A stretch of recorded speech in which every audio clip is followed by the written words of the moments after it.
time that Jacob went to Bethel, he had no idea what would happen next. His brother wants to kill him. His uncle is someone that he has never been exposed to. He's only heard about. Jacob is 77 years old the first time that he goes to Padan Aram and stops through a place called Bethel. Bethel was not a place where Jacob shouted and danced. Jacob was not in Bethel feeling goosebumps. Jacob was not in Bethel singing praise songs. Jacob was in Bethel wondering, will I make it? And so now God says, in the season of your life, and I'm preaching to somebody where you have no idea how you have enough to defend yourself from the attack that's happening, because you've got a lot on you right now. You've got a lot on you. Some of it is your fault. Some of it is decisions that others have made. And none of it is anything that you have ever experienced, because you are the oldest that you've ever been. And you have never progressed through this season of your life, this stage of your development. You have never been through this emotional place before.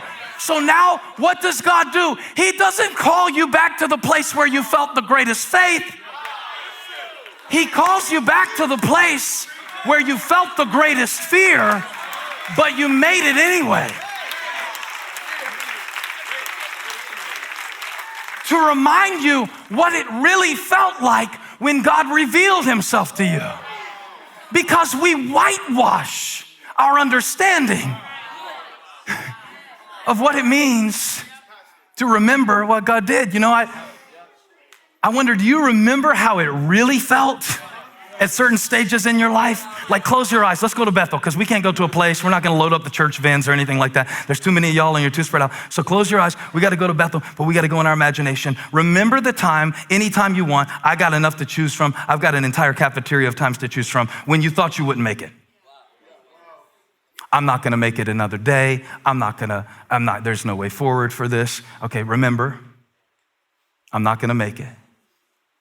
I'm not gonna make it. I'm not gonna make it. Like, to me, I'm not gonna make it up to the pulpit. I have nothing left to say. I'm not gonna make it through this, what I feel right now. I think I'm losing. Okay, all right, you got it? You got it?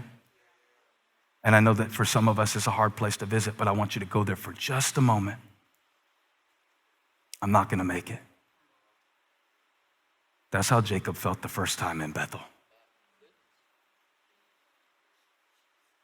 And he saw a vision while he was asleep, and he saw a ladder resting on the earth and reaching to the heaven, and the angels of God ascending and descending. 20 years later, God calls him back to that same place called Bethel, where he thought he wouldn't make it. And you thought you wouldn't make it. On the inside, everything was telling you, you're not gonna make it. You're not gonna make it. Open your eyes. You did.